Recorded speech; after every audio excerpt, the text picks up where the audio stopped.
Oh, my man. Wonderboy Thompson in the house, coming at us live from upstate Karate.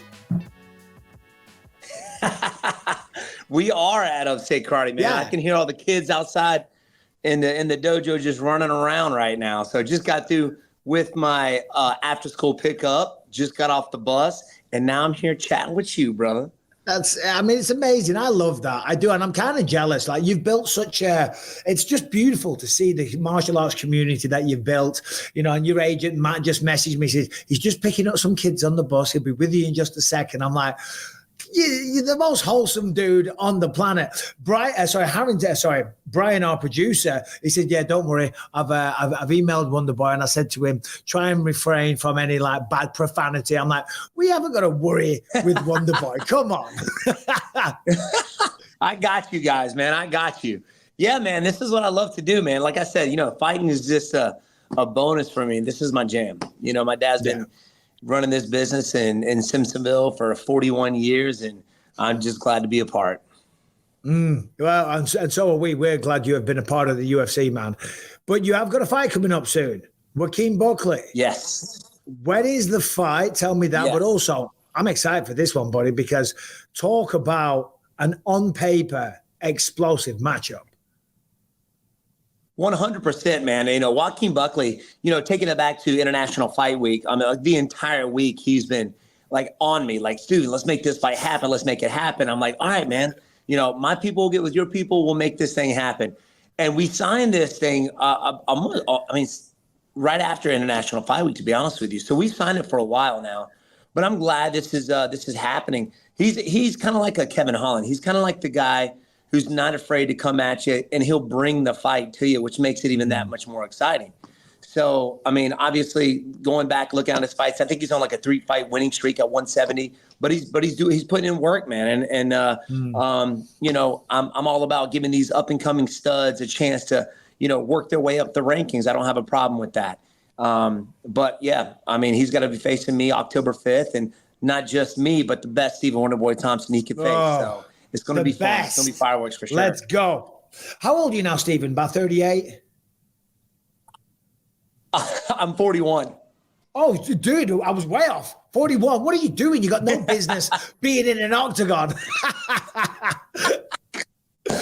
Man, I know. I'm 41, but I feel like I'm 28, man, 29. I haven't taken a ton of punishment.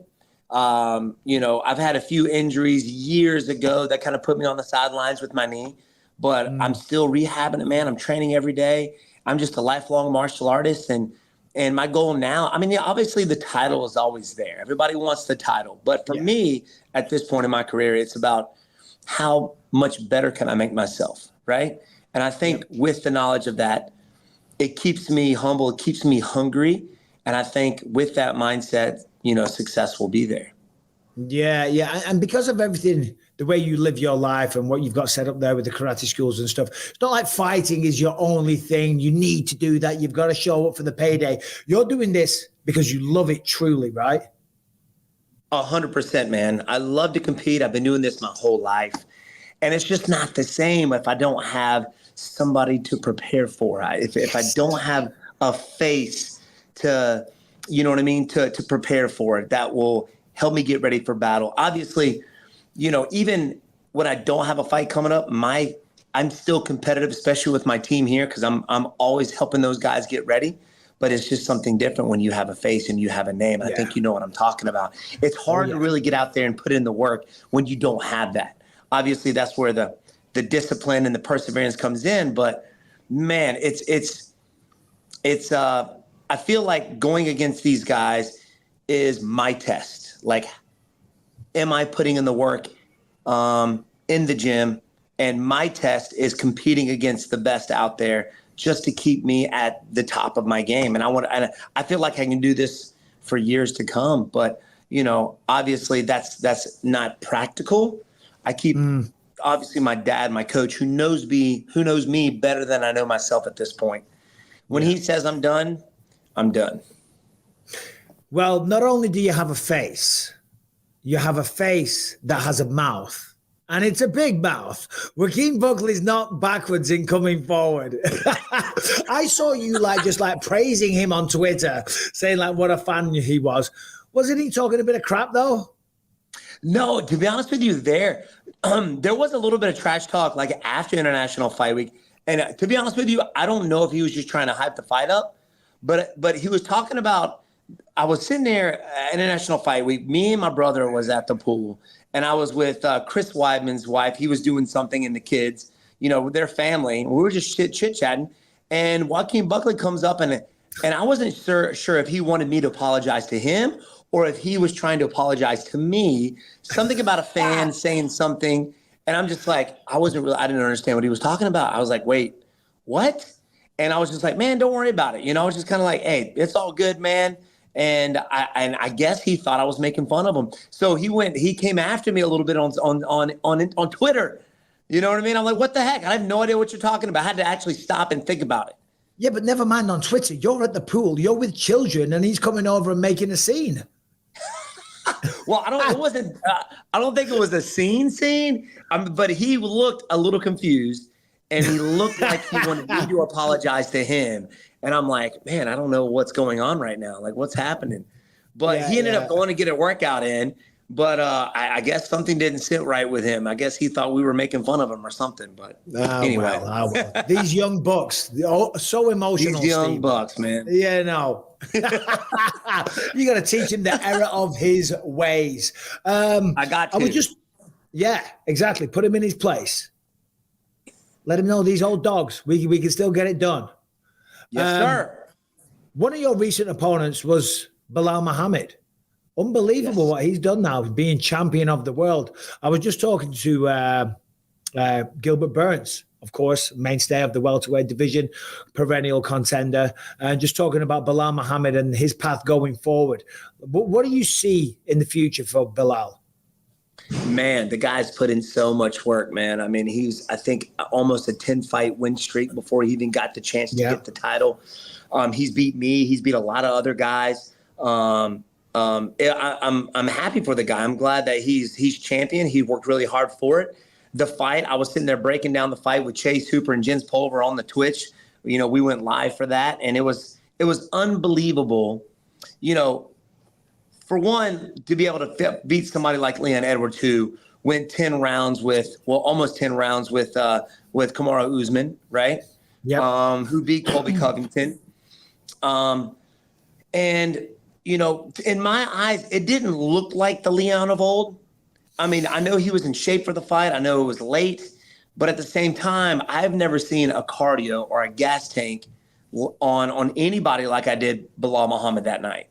Leon Edwards, he tired like a normal athlete, but freaking, Belal Muhammad was just as fresh in the fifth as he was in the first. It was wild. And you could see the fatigue in Leon, but hats off to him, man. I don't know who's next. I feel like, number one, I would love to see Usman fight him just to see what that would be about. I think the wrestling would cancel out, so that they would force to strike, kind of like Usman and Colby Covington. I think it would be interesting. But also, I would like to see either Shavkat or Ian Gary. I would love to see Shavkat and Ian Gary battle it down, and whoever wins that gets the fight for the title. But any one of those guys, I think, would be a tremendous, a great fight, As you, let's say, respectfully wind down your career, you probably got a handful of fights, right? Probably in the UFC. Yes, sir. There's some great matchups there for you. I mean, you just mentioned Ian Gary, Wonderboy Thompson, Michael Venom Page. Are these the kind of guys that you would love in your mind to close out this chapter of your life with?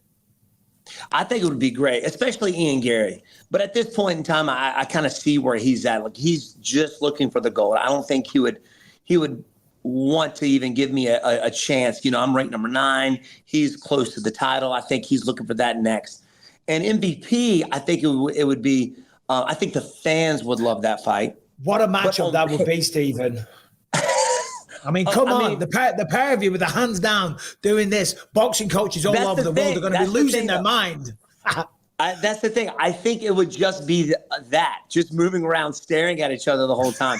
We're both counter strikers. You know, we got that karate background where we want guys to come forward so they run to our techniques so we can work on our angles, so we can blitz.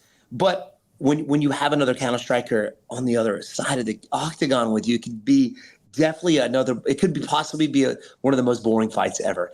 And I think people would boo it. I think people would boo that fight. Oh, I really do, man. No, I can't believe it. One of you is going to go forward. So what you're saying is fighting your style is a pain in the ass. Yes, especially when you're fighting almost somebody with the exact same style as you.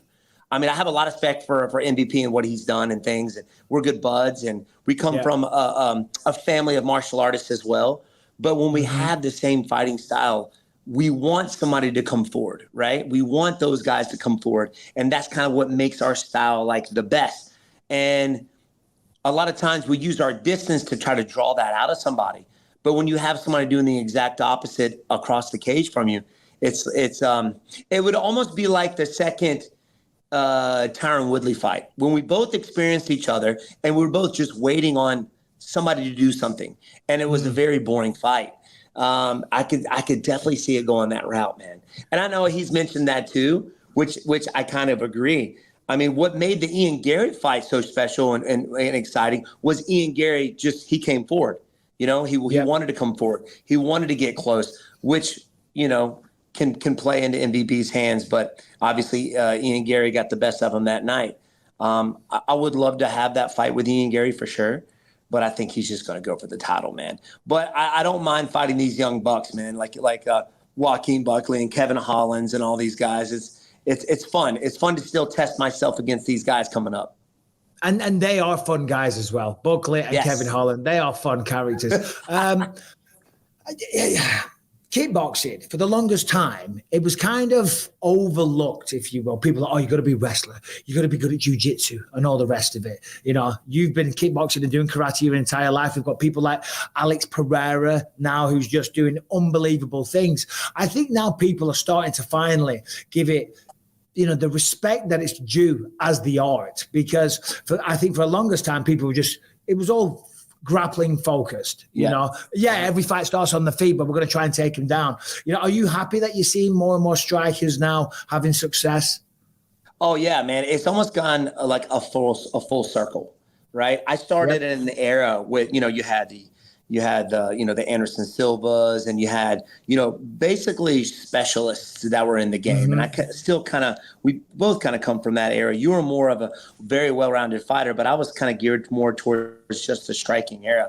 But it's good to see kind of make that full circle again when you are seeing the Izzies and the Alex Pereiras and guys who come from that kickboxing background and doing well in the MMA arts, being able to defend the takedown, being able to be threatening enough so that these guys hesitate and fear actually trying to wrestle these guys for fear of the running into knees or elbows and things like that. So it's cool to be able to see that, man, especially Alex Pereira, to be able to fight on the same card as him as well. October 5th is super special because he's one of the most popular guys right now in the UFC, I think, you know. So it is really cool to be able to see the striking, man, earn its day again. But on top of that, obviously at this point in time, even though you do see the striking, these guys are working relentlessly on their grappling and their wrestling so that they can keep the fight standing. You have to have the others as well. And it's fun for guys like us to watch. Yes. The fight with Buckley, when is that going down? That's going down October 5th, UFC 307. So approximately 6 weeks away. I'm in great shape at this point. Where is that? Where's it taking place? That's going to be in Salt Lake City. Excuse me. Utah. Salt Lake City. I owe them one because I was supposed to fight Michel Pereira last year, and he didn't make weight, remember? God damn. That's right. So the fight was called off. Yep. So I owe Salt Lake City a fight. So we're making that happen there. And what better dance partner than Joaquin Buckley? The dude just comes forward and wants to bring it. So those are the best, man. Those are my favorite fights, those guys. You know, the Hollands, the Vicente Luques, who just come forward and want to scrap, man, and put on a show. Dude, could possibly be another fight of the night, you know? And that's one of my favorite feelings is after one of those fights. When I'm walking through the airport the next day, I can barely stand up. My face is sore. You know, you know what I'm talking about. I do. For me, that's the best feeling. You just did something, you know, and he's the type of guy that's going to bring it. You know, when I fought Belal and you know, Gilbert Burns, I feel like nothing happened. They beat me, but I didn't have the same feeling. But I think Joaquin is definitely going to bring it October 5th for sure. Oh yeah. Those flights home where you're bloodied, battered, bruised up to the max, your face is falling apart. Everyone's looking at you in the airport like you're a psycho. Yeah. But it is the best feeling. And as long as you win, right? Like flying from Australia, right? With a broken nose and all messed up. When you've lost, it's completely different. But when you win, you're like, I don't care. I don't care. This is the best feeling ever, man. Yes, I'd be like put me in a wheelchair, you know, wheelchair me through the airport, and like you said, the people are looking at you like, "What the heck, man? What is going on?" But it is the best feeling, man. Going home and feeling your battle wounds. So you just did something, bro. And then when you walk into upstate karate, I mean, what is that? What does that feel like? I mean, how many kids do you have signed up to your program? And I'm assuming when you made the glorious return to the dojo, Sensei Stephen Wonderboy Thompson walks in, they're all there. I mean, you're like a bloody real life superhero to these kids, aren't you? It's funny because, you know, the parents are like, you know, my kid has no idea, has no clue, you know, what, like, you know, who you are. They just know you as Mr. Stephen. And, you know, every one of them, you know, they tune in, and no matter win or loss, I'm in there Monday morning teaching classes the next day. You know, depending on how I look, if I have stitches or black eyes, I may take a day or two off to heal up because I don't want the kids to see me like that. But it's funny, man. Kids don't give a crap.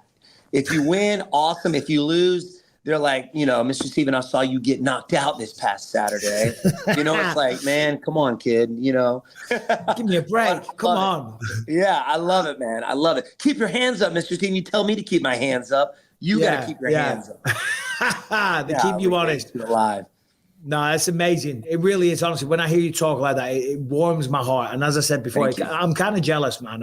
It must be an amazing feeling. Listen, thank you for your time here today. All the best in October. Thank you, brother. What's the main event there? Alex Pereira and Roundtree. Oh, of course. Kickboxers top of the bill as well. Hey, buddy. Let's go indeed. 41, going strong. Go out there, get the job done, get the win. And maybe I'll see you there.